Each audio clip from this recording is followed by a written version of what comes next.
Welcome to this presentation of Santa Barbara's legendary Channel Islands through vintage postcards and photographs. My name is George Sampanis, and I will be your host as we open a window into Santa Barbara's past.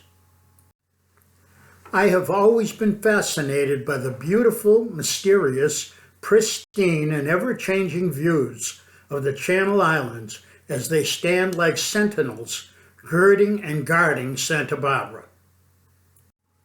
There are 8 islands in 2 groups, the Northern Channel Islands and the Southern Channel Islands. They are located in 3 different counties. Anacapa in the northern group and San Nicolas in the southern group are in Ventura County. San Clemente and Santa Catalina in Los Angeles County, and San Miguel, Santa Rosa, Santa Cruz of the northern group, and Santa Barbara of the southern group are in Santa Barbara County.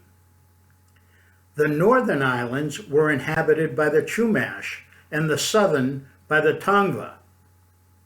In this presentation, we will confine ourselves to the 5 islands comprising the Channel Islands National Park: San Miguel, Santa Rosa, Santa Cruz, Anacapa, pictured in the upper circle, and Santa Barbara Island in the group circled below. It is theorized that the 4 northern islands were once a single large island, as shown in the lower image. Originally located inland and east of San Diego, it was pushed outward and rotated by tectonic plate movement.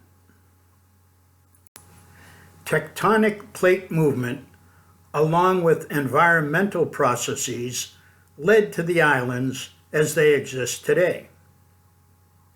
The islands were and will continue to be affected by tectonic uplift and alternating periods of glacial expansion and ice age contraction, melting glaciers causing rising sea levels and ice age periods causing falling sea levels.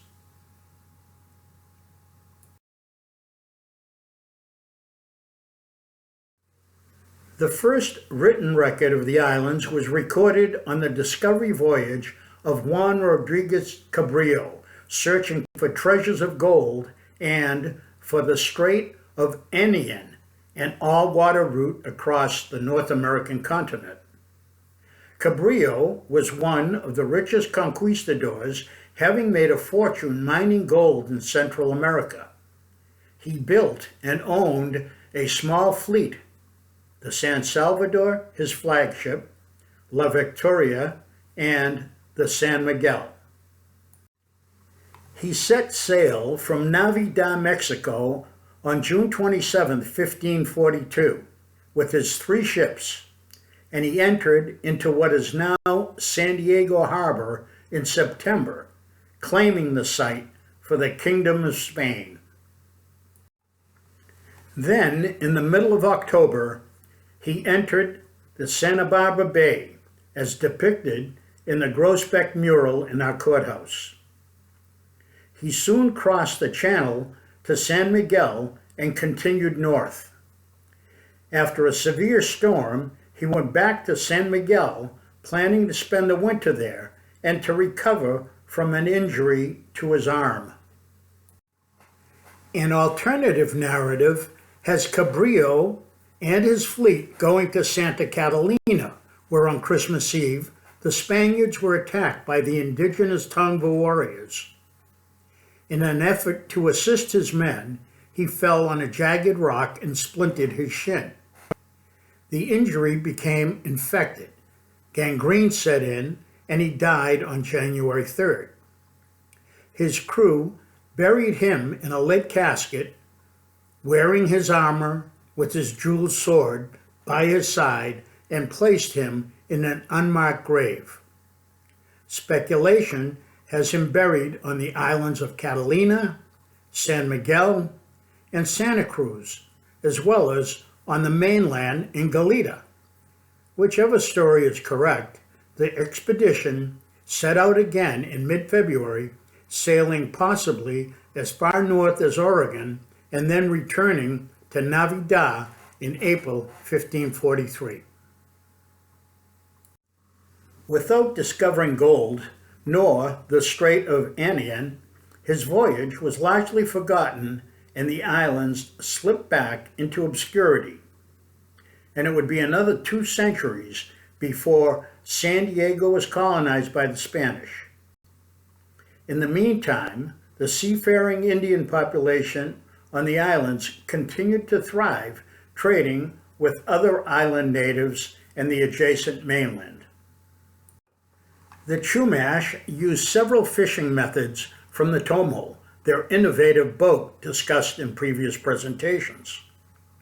Shell hooks and line, netting, trapping, harpooning, and collecting by hand were all methods employed by the natives.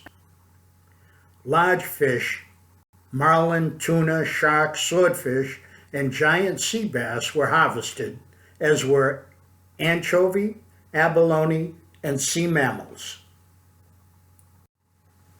The next visit of significance was some 60 years later, in 1602, when Sebastian Vizcaino was sent to survey and explore the California coast.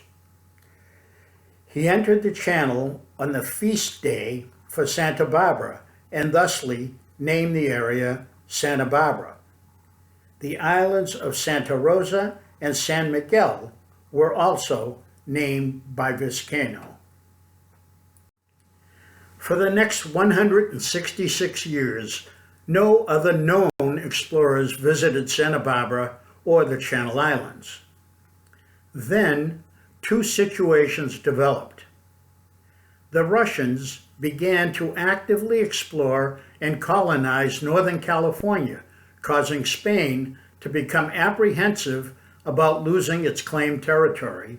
And secondly, the Franciscan order had been successful in building a chain of missions through northern Mexico and Baja California, and were looking to expand their domain. King Charles III of Spain ordered 2 expeditions, one by land and one by sea, to establish fortified presidios to colonize and missions to convert the natives in Upper California. In 1769, an expedition of 3 ships and 2 overland parties led by Captain Gaspar Portola and Franciscan Father Junipero Serra established outposts at San Diego and Monterey. By 1823, Spaniards had founded 21 missions and numerous villages from San Diego to Sonoma. The earthquake of 1812 had dealt the island natives a devastating blow, as did the European colonists settling along the coast. Marine resources and other native food sources were largely depleted. The native economy was faltering, causing island populations further decline. By the mid-1820s, the last of the island Chumash had moved to the mainland, many to the missions. Germs and microbes carried by the Spanish triggered terrible changes to the native population. Diseases such as smallpox, influenza, dysentery, malaria, measles, and syphilis, all unknown to their immune systems, spread, and by 1848, after centuries of interaction with the Spanish, the native population was decimated by more than 2/3.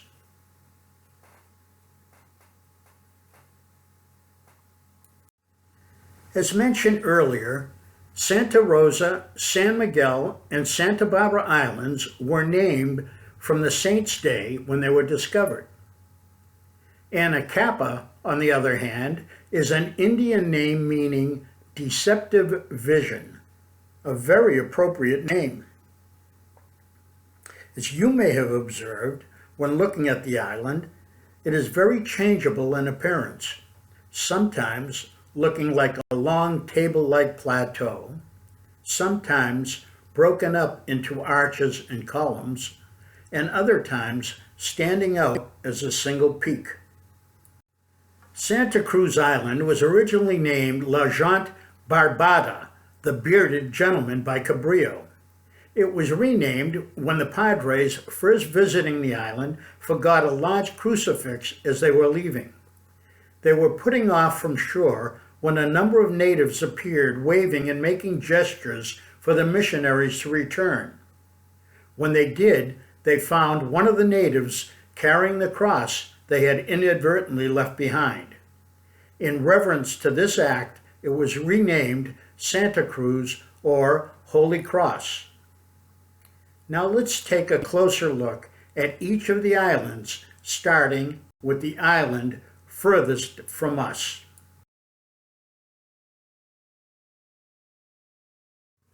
Santa Barbara Island, at 1 square mile or 640 acres, is the smallest of the Channel Islands. It is located 38 miles from the closest point on the mainland. It has a rugged coastline of steep cliffs, 2 large hills, Signal Peak, 634 feet high, and North Peak, 562 feet high. Sea lions, elephant seals, and harbor seals make the rocky shores of Santa Barbara Island their breeding grounds. The island is the nesting site for gulls, pelicans, cormorants, storm petrels, and one of the world's largest colonies of scripps murrelets. None of the early explorers recorded sighting Santa Barbara Island, most likely considering it to be a rock more than an island. There are no trees on the island, and lacking a steady supply of fresh water, no permanent settlements were ever established, although it was occupied seasonally by Native Americans. The island has been United States government property since 1848.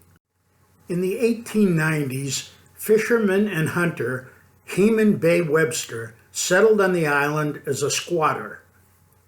6 years later, he built a cabin on a point that now bears his name, Webster Point. For 15 years, Webster made Santa Barbara Island his home. In 1904, the government auctioned off a lease for the island, stating in their not-so-alluring prospectus, quote, 60 miles off the coast and lying between Anacapa and Catalina is a rather small affair, 1.5 miles long and a mile wide. There is no water on the island and no grass, but plenty of prickly shrubbery. The island rises to a height of 547 feet, and a landing is at all times difficult and can be effected only at 2 places. The anchorage is in 8 fathoms of water with clean sandy bottom, but not a good holding ground, end quote. Alvin Hyder won the auction, most probably the only bidder, for $250 a year.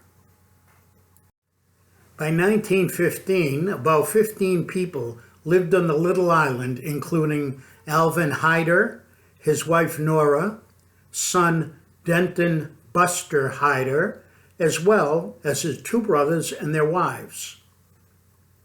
Since the island had no springs or flowing water, they built 2 large concrete cisterns at the house and brought water on their boat from the mainland. At certain times of the year, water was so scarce, quoting Buster Hyder, who is pictured here, you had to limit your drinking water. It had to last a year. Then it got stagnant. Many times when it was raining, I'd drink water out of horse tracks. No kidding. Every day, Buster had to remove dead mice from the drinking water supply. continuing, "Boy, it was hard to drink it, but when you don't have anything else, you have to drink it."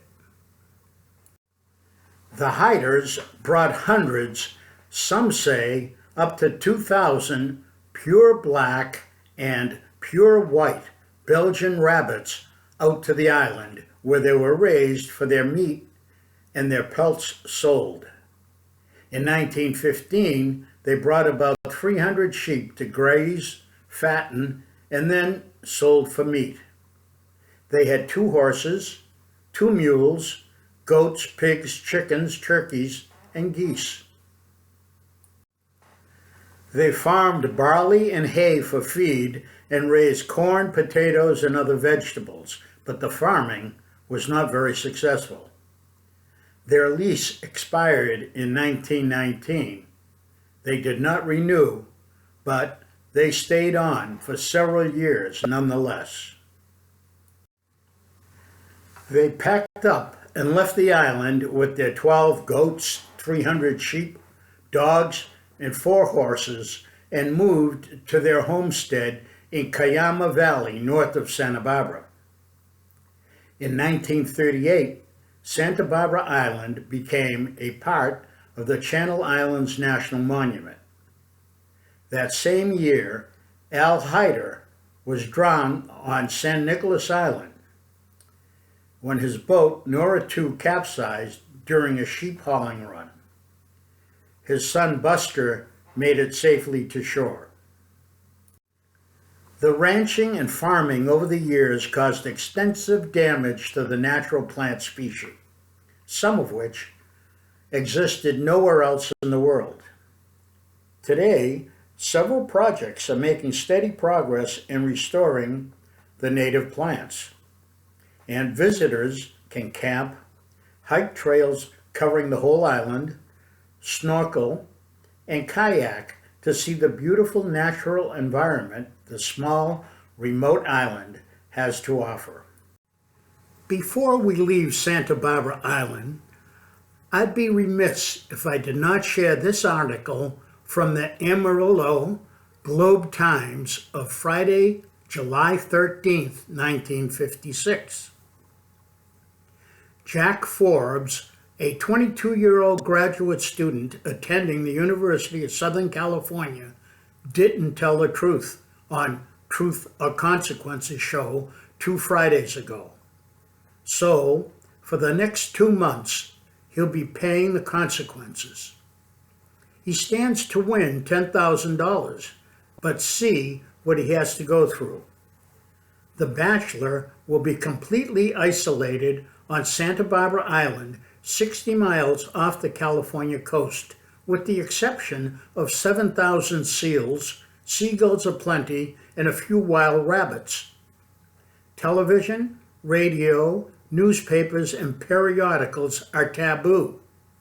He will be without any contact with the outside world. But how can he win the $10,000 grand prize? When Jack returns to the show on Friday, August 31st, he will be asked to anticipate correctly the answer to 6 current event questions covering news that occurred after he was taken to the island.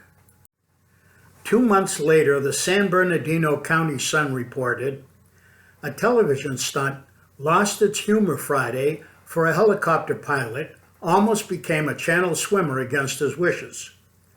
Bob Galbraith's helicopter was forced down in the ocean between remote Santa Barbara Island and the Southern California coast.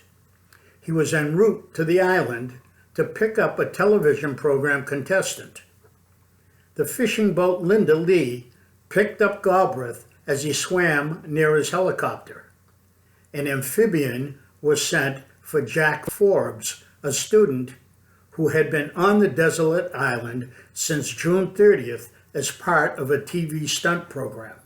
End quote. Since I was unable to find any later correspondence, I don't believe he won the $10,000.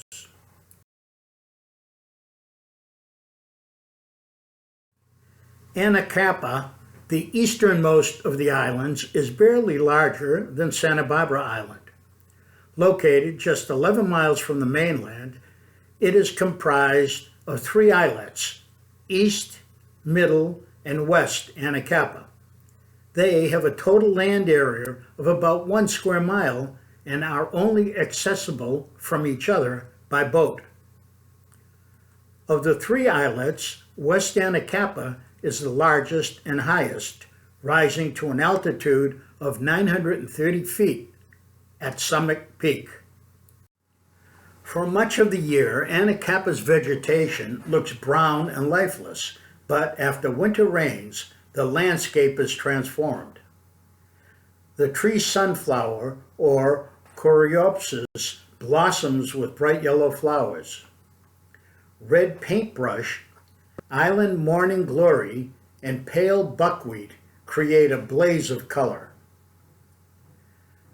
Thousands of birds use Anacapa as a nesting area, and the steep cliffs of West Anacapa are home to the largest breeding colony of endangered brown pelicans and the largest breeding colony of western gulls in the world. Sea lions and seals find the rocky shores perfect for breeding.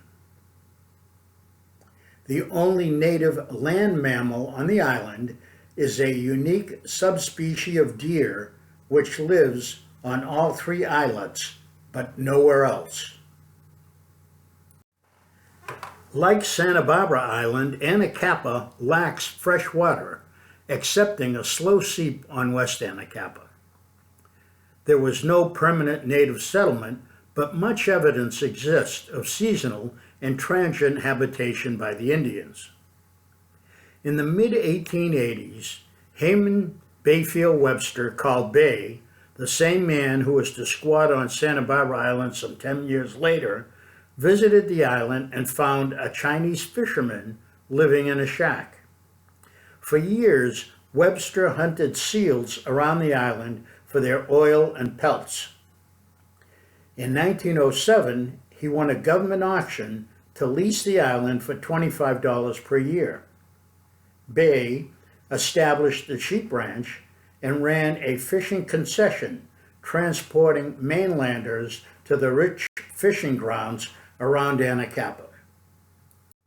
Webster became known as the King of Anacapa Island. He used his boat, Anacapa, to move sheep from Middle or West Anacapa Island. The sheep were hog-tied while aboard the boat, then untied and thrown overboard to swim ashore. Shearers were brought from the mainland seasonally to fleece his flock of about 500 head. But raising sheep had its hazards, with repeated poaching by fishermen, lack of fresh water, and periodic droughts. Bay and his wife Martha and 2 children lived on Middle Anacapa for 10 years at Sheep Camp, their headquarters.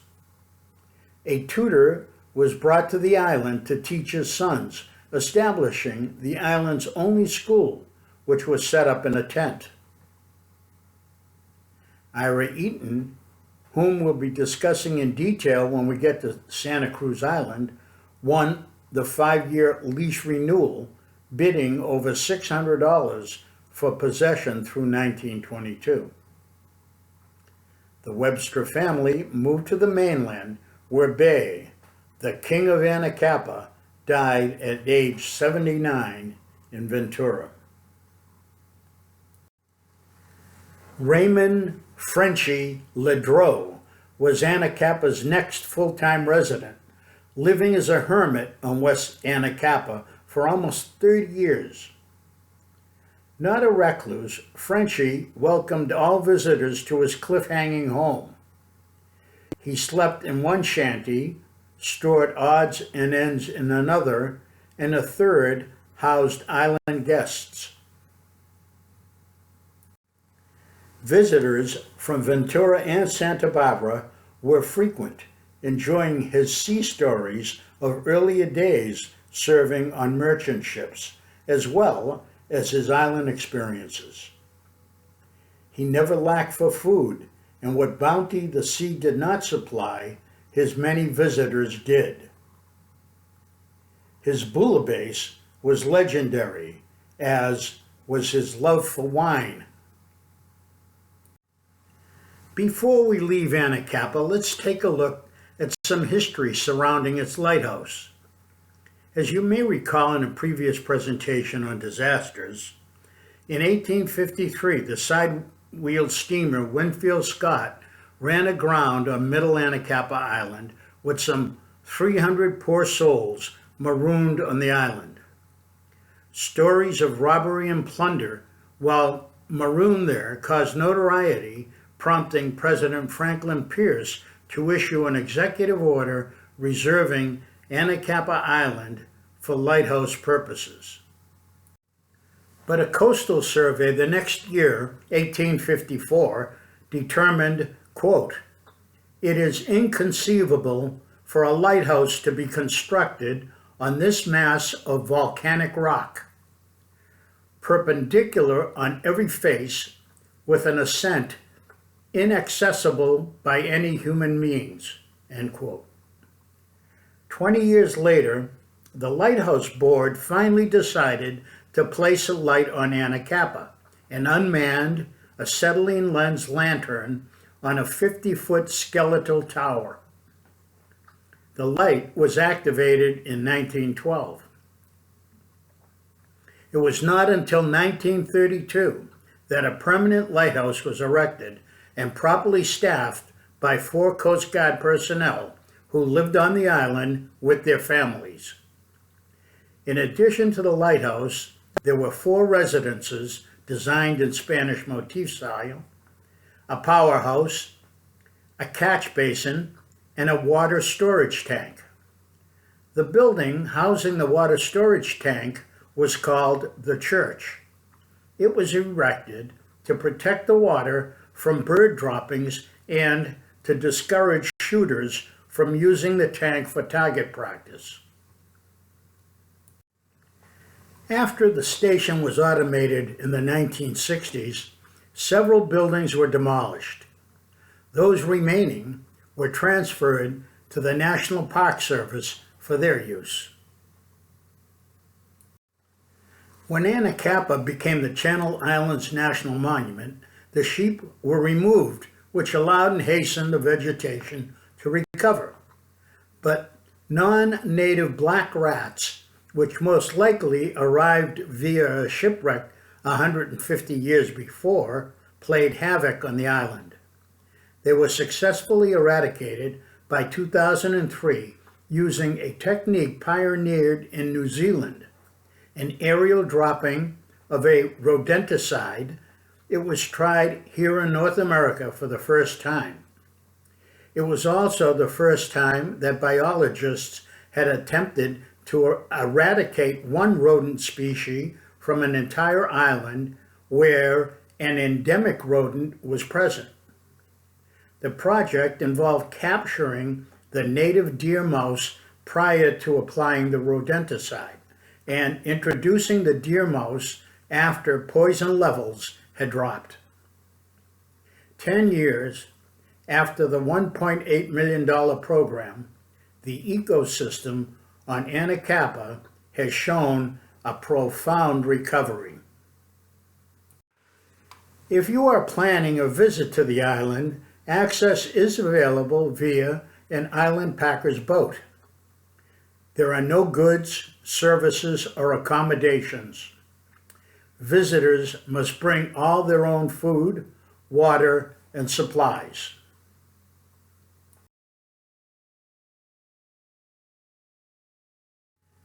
Santa Rosa Island, located some 26 miles off the coast of Santa Barbara, is the second largest of the Channel Islands at 53,195 acres, being 15 miles long and 10 miles wide. Its highest point, Vail Peak, 1,593 feet, overlooks terrain which consists of rolling hills, deep canyons, and a coastal lagoon. Its shape reminds me of a flounder or a halibut.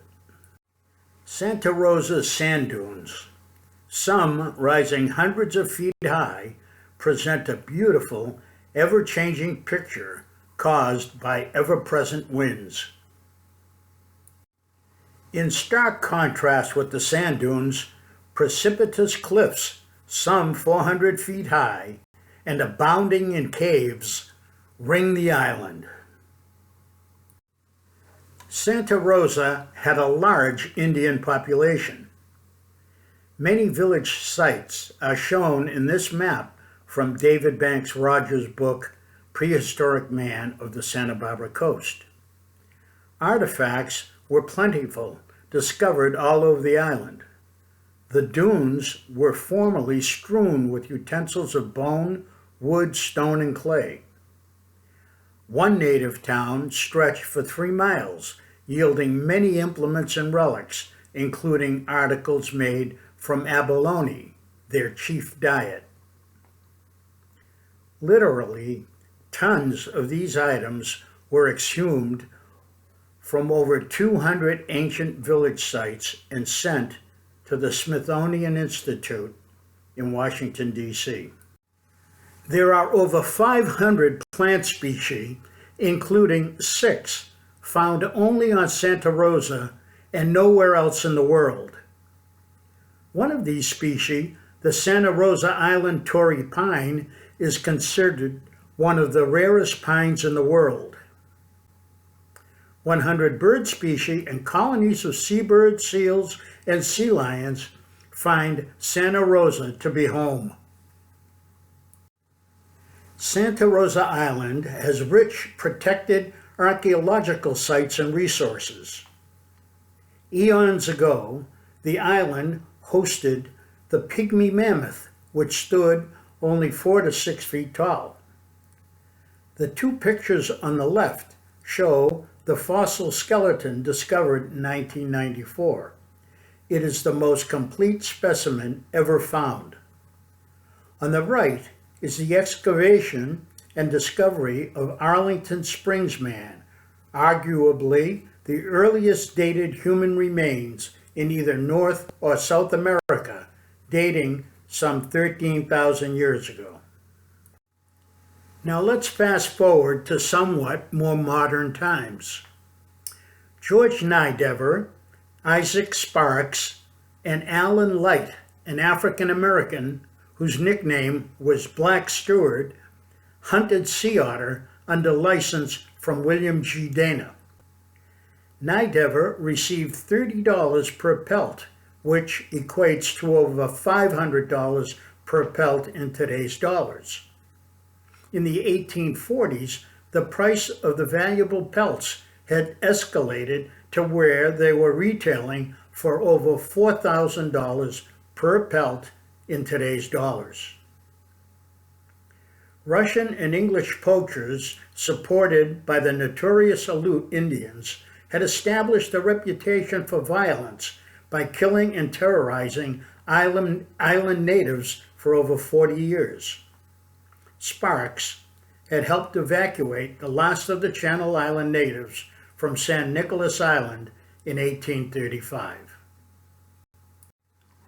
During the 1830s, George Nidever, mountain man, trapper, hunter, and 18 years later, the man who found the lost woman of San Nicolas Island, made Santa Rosa his winter headquarters, living in this cave, the entrance pictured here.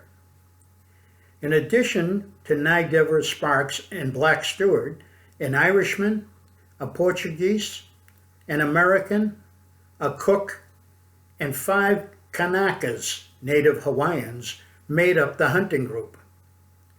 Nidever described an event in 1836 that would prove to be a turning point in coastal otter hunting.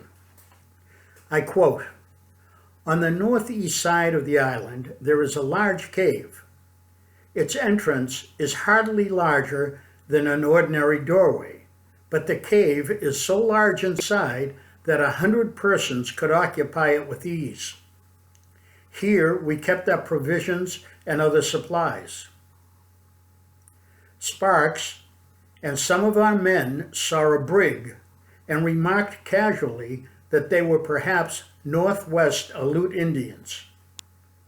Sparks and Black Stewart, while hunting together before, had been driven up into the island by these Indians and their supplies captured. We had agreed to fight them at least as long as we could." End quote.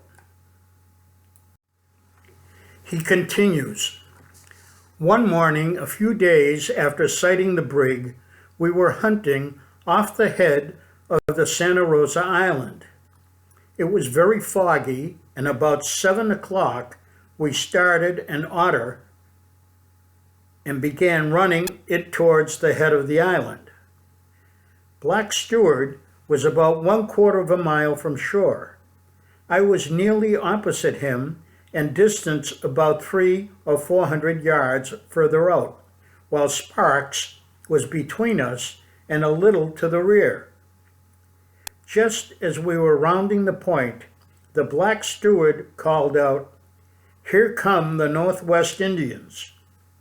Sure enough, just ahead of us, coming out of the fog, were 5 or 6 canoes pulling with might and main to cut us off from the shore. Each canoe had 2 Indians, and some of them a third. When Black Stewart called to us, the foremost canoe was but a few hundred yards away, and the other only a short distance in the rear. The fog had prevented us from discovering them, while our shooting had indicated to them our exact position. At the first alarm, we made a straight line for the shore, and our men needed no urging to exert themselves. We all made for a small cove or bay just below the point and lined with thick bushes. Black Stewart was the first to reach the beach. Jumping out as soon as his boat grounded, he turned and fired on the foremost canoe, but the powder having partially escaped from his gun, the ball fell short. A moment later, Sparks reached shore, and almost at the same time, I jumped out on the beach beside him, amidst a shower of buckshot, the Indians having already opened fire. At that moment, the first canoe was not over 100 yards away, and the others close behind. Sparks fired at the foremost canoe, wounding one of the Indians, who fell, but raised again just in time to receive my shot, which settled him. This was a reception they little expected, and they turned back until a safe distance from us, exchanging shots with us in the meanwhile. The 3 men continued to shoot at the attackers, killing 3 and wounding up to 5, causing the Indians to retreat to their ship. Nidever, Sparks, and Black Stewart buried their supplies and canoes in the sand and waited. The following morning, they returned in their canoes.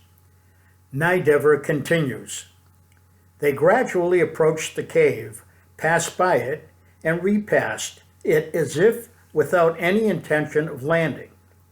Finally, they proceeded to a point 300 or 400 yards below, and there stopped to fish in the kelp just opposite it. Loth to lose this chance, we instructed Black Stewart to remain and keep a lookout while we crept down to the point to get a shot at them if possible. We reached the point unseen and were about to fire when the men at the cave raised the cry that the Indians were landing. We ran back just in time. Just before we reached the cave, Black Stewart and O'Brien both fired at the 2 Indians in the first canoe, but missed them. Our shots brought down one of them, whereupon they turned and put off, firing as they went. They again went off to the brig. The 2 days followed, without any further attempt of the Indians to return. On the 3rd day, they sailed away, and we never saw them again." End quote. During Mexican rule, which followed, Santa Rosa Island was granted to the brothers Jose and Carlos Carrillo, who gave the island to Carlos's daughters. Their husbands entered into a Coffin-Jones-Alpheus Thompson partnership to manage the island. In 1844, Thompson and Jones brought 270 head of cattle, 51 ewes, 2 rams, and 9 horses to Santa Rosa. Thompson's employees lived on the island and managed the cattle, sheep, and horses. In 1855, the owners constructed a house and corral at Beecher's Bay, where many great parties were held, especially after shearing time, with music and dancing. But dissension between the partners led to litigation. The increased numbers of livestock were divided between the two: 4,000 head of cattle each, 1,150 sheep each, and 116 horses each. Jones sold his livestock to T. Wallace Moore. Thompson, unable to pay his debts, had his share auctioned off at the front door of the courthouse. His share of the island fetched a lowly $3,000 and was sold to the high bidder T. Wallace Moore. Upon his death, his descendants later sold the Thompson share to Alexander Moore. Jones also sold his half of the island to Alexander Moore for $18,000. Alexander Moore thereby became sole owner of the island. During the Civil War, when wool was in high demand for use in blankets and uniforms, the herds had peaked to over 80,000 sheep. A decade later, the wool market collapsed, and coupled with a drought, a dramatic reduction in the number of sheep occurred. 25,000 sheep were killed in a matanza. But it was not only sheep that Moore killed. In 1886, a Chinese cook named Yu, who was employed by A.P. Moore, was shot and killed by him. The situation arose when Yu was caught trying to stow away on a boat headed for the mainland. Moore confronted Yu on the dock and refused to let him leave the island. When the disgruntled Chinese worker lunged at him, Moore shot and killed him. He was convicted of manslaughter, but the conviction was overturned by an appellate court because of a jurisdiction issue. The murder took place on a dock over water, and the court could not decide if it was a local, state, or federal court that had jurisdiction. The case was never resolved, and he went free. Upon A.P. Moore's death in 1893, his younger brother John took over management of the island until he was found guilty of stealing $84,000. Even after Alexander Moore's death, his estate continued to receive notoriety. C.E. Sherman was assigned by Judge Coffey to determine the condition of affairs on the island and received shameful treatment there. The LA Times reported in June 23, 1895, and I quote, "The island belongs to the estate of A.P. Moore and is in charge of Administrator John F. Moore, who is also one of the heirs. Sherman was appointed by the court to inspect the island and the personal property thereon. He reports that he was treated shamefully by the administrator. The administrator tried to prevent him from getting on the island, but after he reached it, he was badly treated. He was given a dirty bed in the Chinese Quarter, but preferred to sleep in the open air, end quote. And in 1899, more controversy as a civil suit was brought by a Chinaman against the Moors for unpaid wages. In 1902, the Moore family sold the island to Walter L. Vail and J.W. Vickers, ranchers from Arizona who formed the Vail and Vickers Company of Santa Barbara. The new owners were just what the island needed. They replaced the sheep that had overgrazed the island with less destructive cattle, allowing native plants to recover. New ownership further cleansed it of nefarious activities. The Vail family lived on the island and managed the livestock operations from 1901. Walter Vail's oldest son for 37 years and his younger son for 17 more years managed the ranch operations. With proper management, less steep terrain, and an abundance of fresh water year-round, the cattle ranch flourished. Cattle were grazed on the whole island year-round. The ranching cycle began each fall with the purchasing of calves from the mainland. They would graze on new grass from sprouting winter rains. Around Labor Day, a fall roundup was held to inventory and vaccinate the cattle. In the spring, the roundup, taking up to 3 months, the cattle would be sorted and weighed. Half the herd would be transported to the mainland and sold. During drought years, the size of the herd was managed to about half the normal numbers. The workhorse boat, Vaquero, was built in 1913 for transporting the Vail and Vickers cattle. She served them well for 30 years before being taken by the United States government during World War II for use in the South Pacific. During the war years without Vaquero, barges were used to transport the cattle to the mainland, where they were forced to swim ashore in Ventura. After the war, 10 years passed before the United States government replaced and paid for the Vaquero II, a 65-footer. She served Vail and Vickers from 1958 through 1998, when cattle operations on Santa Rosa ceased.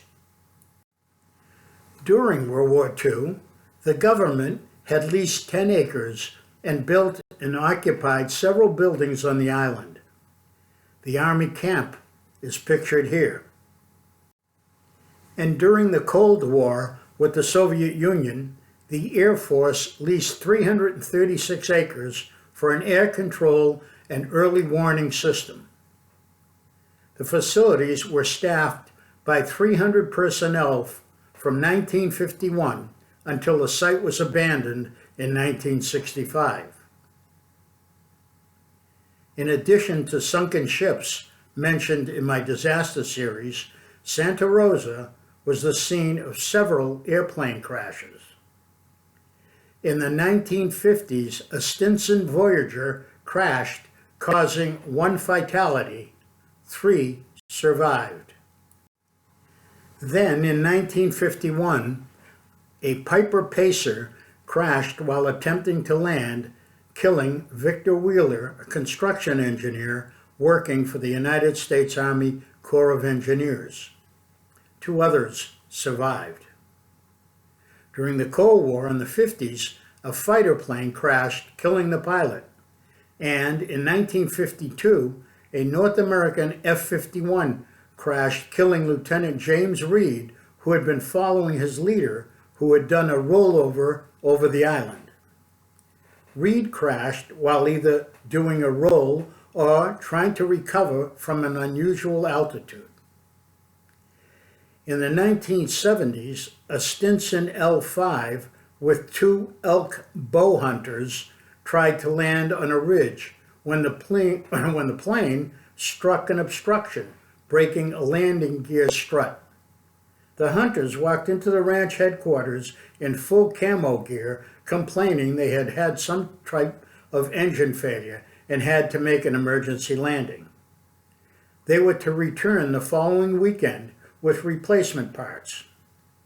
According to Tim Vail, who recently recounted, it was a tube and fabric airplane like a Piper Cub. By the time they returned, the cattle had eaten the fabric off of the plane, leaving them without a usable plane. End quote. Just a quick aside before getting back to our aviation sagas on Santa Rosa. The Vails began importing elk to the island for sport hunting around 1910. Elk were shipped from the San Joaquin Valley, Yellowstone National Park, and the Rocky Mountains. Deer were introduced in 1929 and came from several sources, primarily the Kaibab National Forest in north-central Arizona.